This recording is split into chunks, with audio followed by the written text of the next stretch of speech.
mais il y a un certain nombre de personnalités françaises qui sont citées. Je vais donner plutôt des exemples d'un président en exercice qui aurait maintenu des aides favorables à Epstein, alors même qu'il y avait une austérité budgétaire.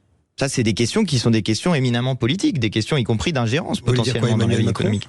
Non, mais je vous ai dit, j'avais pas envie de donner. Non, président en exercice. En l'occurrence, c'était François Hollande sur cet aspect-là. Oui. Il y a des discussions qui ont lieu entre un conseiller de Nicolas Sarkozy et Monsieur Epstein.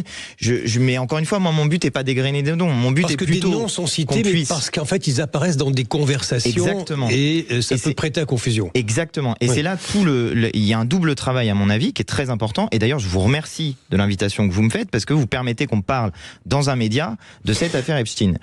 Pendant les premiers jours, le sujet n'était pas trop évoqué sur les médias français. Aujourd'hui, j'ai l'impression que ça commence à prendre de l'ampleur, qu'on commence à en parler de manière assez forte, mais il faut bien voir qu'à l'international, c'était le sujet majeur. Et il y a un danger, il y a un risque, je le dis, c'est que si on ne s'en empare pas politiquement, médiatiquement, eh bien le silence alimente le soupçon de, en fait, ils en parlent pas parce que tout le monde est mouillé.